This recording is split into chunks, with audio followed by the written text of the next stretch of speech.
Oh, what's happening? Let's talk about this game. We've got to talk about the game. 2-2. Do you know what? Can you believe I flipping got caught in the rain again? So man's got the sniffs again. Just got over the other bug and the one before that. Nah, I got another one. Some madness, man. I don't know what's going on out here. Anyway, this game was nuts. But breaking it down, it's quite simple. You know what? There's so many things to take from this game. So many things to take from the game for different reasons. The main thing is that it's a game of two halves. First half, we should have been 3 or 4-0 down. I don't care what anybody wants to try and say. Any honest Liverpool fan will recognise that we got murked in the first half. And the thing that, listen, I got so much wrong in the sense of I thought we would beat Man City today. I thought we would beat them 3-1. I said it before. But there was one thing that I got right that came back to really undo all of the things that I thought, which is the right back position, which I keep telling you guys. If you check my videos over and over and over again, I've been saying it for the last 3 years, that our right back position is our vulnerable, that's our team weakness. And every time we get beaten, or every time we concede goals, it comes down that side. It doesn't matter who's playing there. We haven't resolved it. I can't explain what it is about that side. I can't explain it because first first we had no right back here, and I was blaming. We put Gomez there a couple of years ago, and I was blaming Gomez. I thought Gomez was quite naive out there. A couple of times Leroy Sané done Gomez when he was playing right back, and Zaha. We get Trent. Trent comes through now, breaks through, starts off all right, but then the same problems occur on the right. Now, fast forward 2021, everyone's coming down there, and it doesn't matter who's playing there. So for me, this is a big problem. But anyway, I digress. I'm gonna do a separate video on that. But the first half, we were getting murked.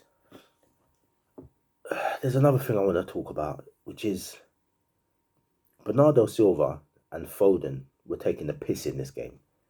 But Bernardo Silva in particular, because he was in the centre, I'm not understanding how this man is dribbling and going round, and someone don't clap this guy. I don't understand it. I really don't. Like, from he skips over Henderson, and he skips over Jones. Fabinho should be coming in like a train and hitting this guy.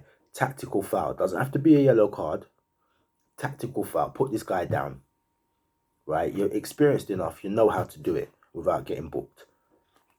This guy's dancing around, and still gets times to release a ball to Foden. And Foden, luckily for Alisson's sharp, because Foden has got in behind Milner, one of many occasions, takes a shot, and Alisson blocks it. But this was like a pattern in the game. Bernardo Silva's getting the ball in the middle. He's running. No one's clapping him. Furthermore, for the second goal that Man City scored, I'll get to that as well in a minute. But for the second goal, Gabriel Jesus is doing the same thing. He's dribbling. Nobody claps him. They've put the ball to the left. Foden cuts it back in, and De Bruyne takes the shot and it deflects off Matip. But have we not clapped this guy? That doesn't happen.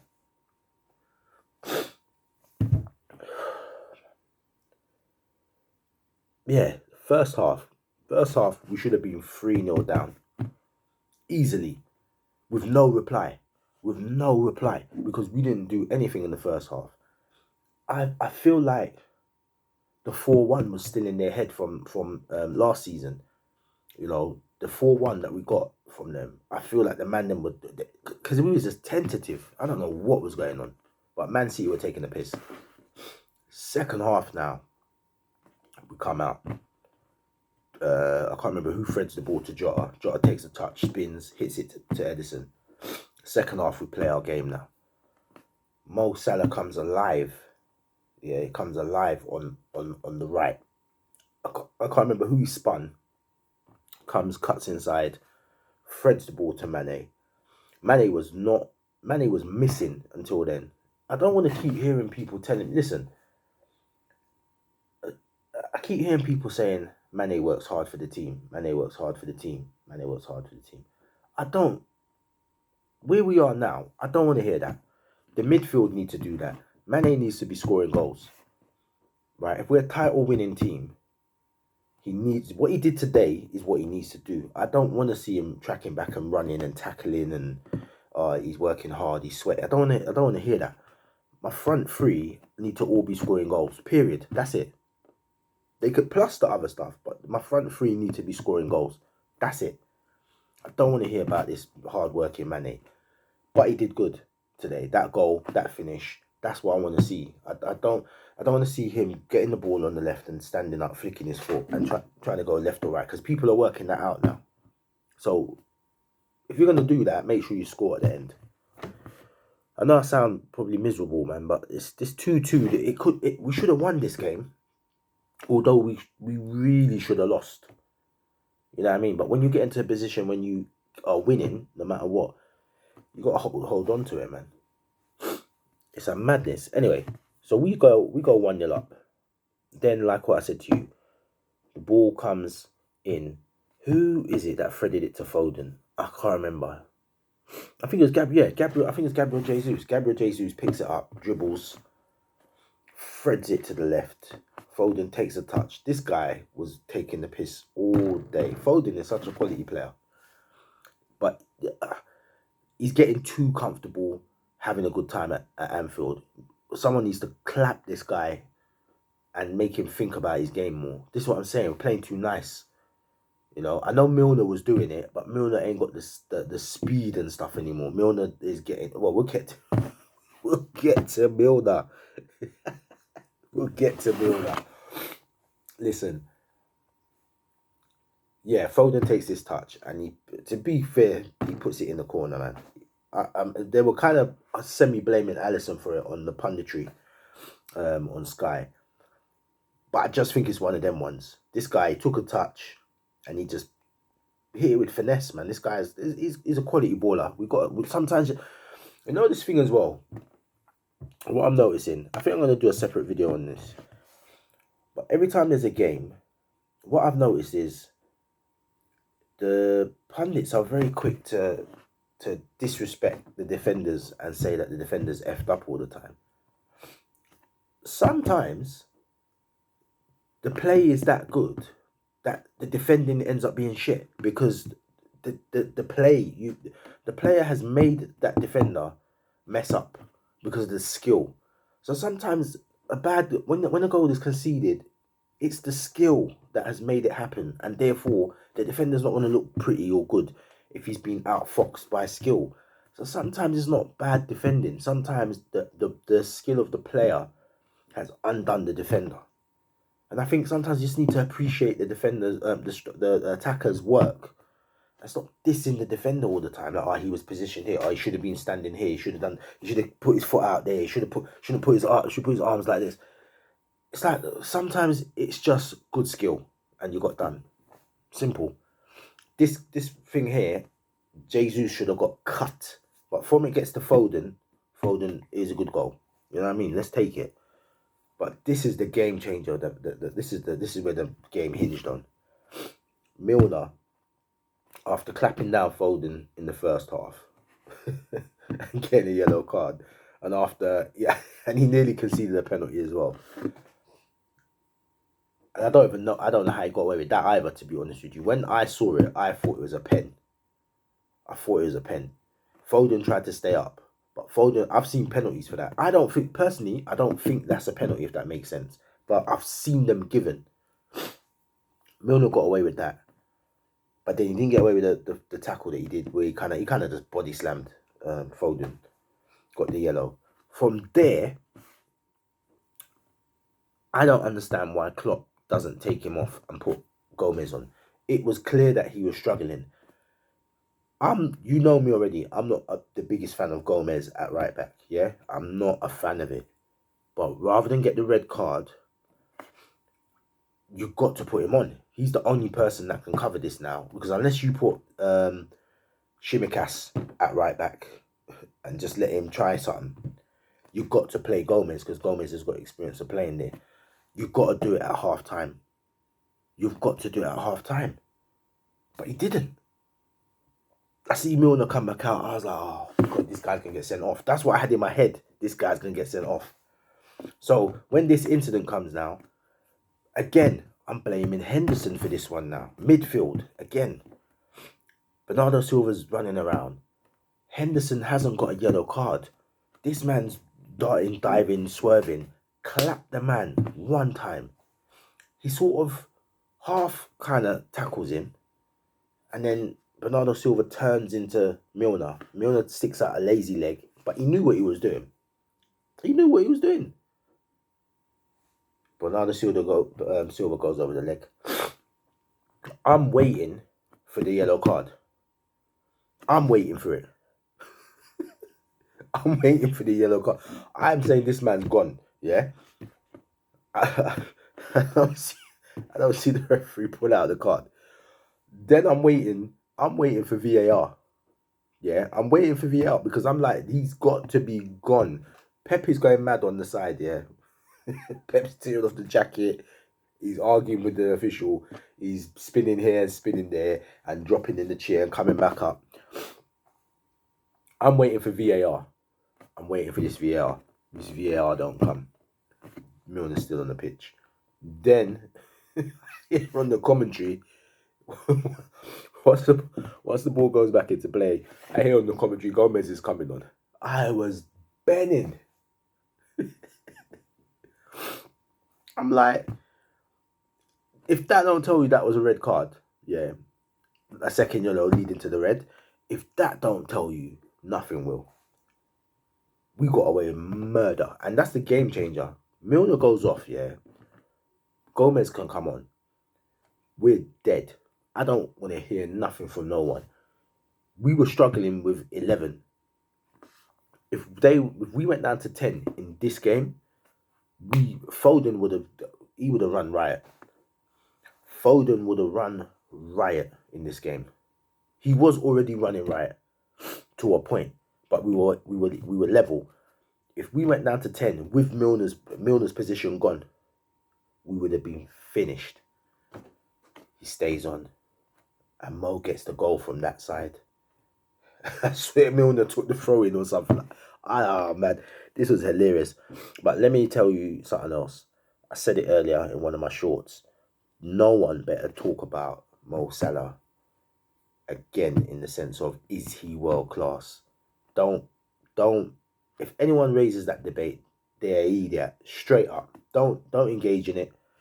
Don't talk to them about it. It's either some clickbait thing if it's online, or it's an antagonistic thing if it's in person, or you're just an idiot one time. You're stupid. You cannot...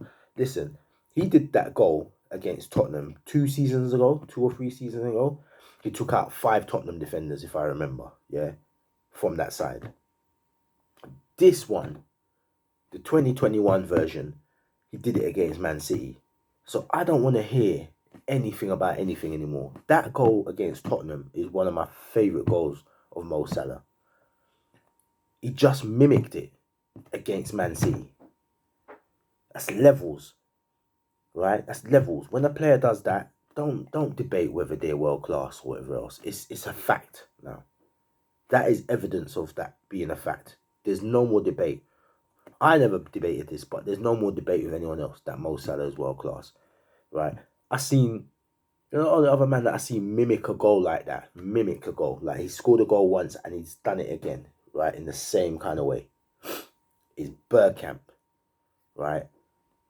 Henry to an extent as well, but Bergkamp, when I see a man get a finish that is the same. He did a goal against Leicester where someone dropped it and he killed it, pushed it that way. He had a defender there come to him, pushed it that way and slotted it in the other corner. And then he did it again against Argentina. Mo just did... He spun them lot. Cancelo, and I think it was Diaz. Who did he turn? He turned someone inside out, left, right. I can't remember which defender. I swear it was Diaz. Left, right. Took it this way. Feinted to shoot. bam, right foot. Let's not talk about it. That should have been it. But again, midfield, Henderson's running around like a madman. Curtis Jones shouldn't be playing that. Curtis Jones was our attacking midfielder, but he was running around trying to cover. Henderson was charged up. I don't know what was going on, but not tackling. And then Fabinho is running alongside people, not tackling. So this second goal that goes in, I can't remember who was running again. It goes down to, again, the ball goes to Foden on the left, but this time Foden stops and then he cuts it back. And then Robertson gets drawn in by Kyle Walker. Kyle Walker done a wicked run where he ran straight down and curved left right at the last minute. Robertson got drawn in. And as Robertson comes in, the ball comes, it deflects off Robertson, who normally would have cleared it, but because Walker's there, he's kind of done like a shinned clearance to it comes out to De Bruyne. De Bruyne takes a touch he shifts it. No, De Bruyne hit it first time. What am I talking about? De Bruyne hit it first time with his left foot. It came out and De Bruyne just went blow one time. And Matip coming along and chests it back into the goal. 2-2. And then at the end, Man City had some chances, yeah. Man City could have gone 3-2 up. But I don't want to talk about that. I want to talk about Fabinho, how Fabinho does not score against Rodri. They're saying it was a game-saving tackle, right? He saved 2 points for Man City. But Fabinho, the ball comes down. Fabinho is like, I don't know how much time he thought he had. Hit it first time. Or touch, boom. Like, he's touched it. It's like he's seen the open goal, thought about the goal, thought he scored. Just went, and Rodri the way that Rodri came flying in, he could have actually taken the touch, feint. Rodri could have gone right across, and you just tap it in. No, he telegraphed everything. Stop the ball, open goal, take a shot on the floor. This guy, he could have chipped it. But anyway, 2-2. It's a fair result. I can work with that. But yeah, man, it's a good game. It is a good game. 2-2 is a fair result. We should have lost 3 or 4 in the first. We didn't. Second half, we should have held on to the lead. I've got some concerns about the defence. I'm not one of these people that are looking on the table and looking at the goal difference and looking at goals scored and goals against and trying to make out that Liverpool's flying. We ain't flying, man. We're not flying. Our defence is a problem. We've led in the last 2 games, if I'm right. Last 2 Premier League games. Let's just do Premier League games. We've gone ahead, I think, 5 times and been pulled back. We went ahead twice. No, tell a lie, 4 times. We went ahead twice against Brentford. Yeah, we took the lead, got clawed back, took the lead again, got clawed back. Today, we took the lead, got clawed back, we took the lead, got clawed back. And Trent's not playing today, so we cannot blame Trent, which is what everyone's trying to do. There's a problem. There's a problem on the right side. Yeah, everybody's coming down there. Palace, Brentford, Man City, Milan, everyone is coming down the right. Burnley. We've got to fix this problem or we're not winning the league. I'm going to do a separate video on that because I think I'm the only person that's spotting this. Anyway, sorry about that, Sniff. 2-2, fair result.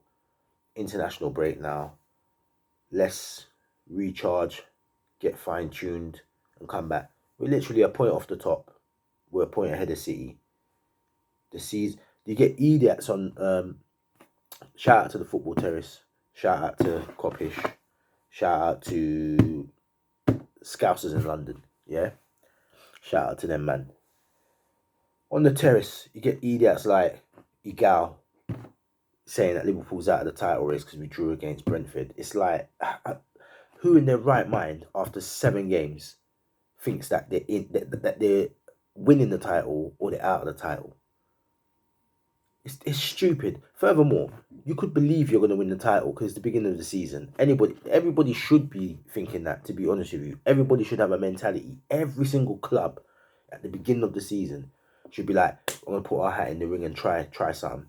When you get to Christmas, the table looks how it's supposed to look, and then you might say, we was a bit over ambitious, not going to be that with survival. But when the points are between 0 and 10, you're only 2 or 3 wins away from the top. You should not be thinking about survival at the beginning of the season. You should get as much points you can put on the table, and then you work it out from there. That's a winner's mentality, anyway. But yeah, but this Egal guy, I don't get it, man.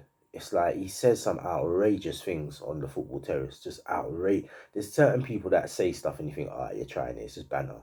And then there's certain people that just say stuff and you're like, I've got to question your credibility in terms of looking at football matches. And he's definitely one of them. I don't know what he's talking about. Anyway, I digress. Let me go. 2-2, fair result. We go again in a couple of weeks' time, and then let's take it from there. Yeah, but I'm out. Peace.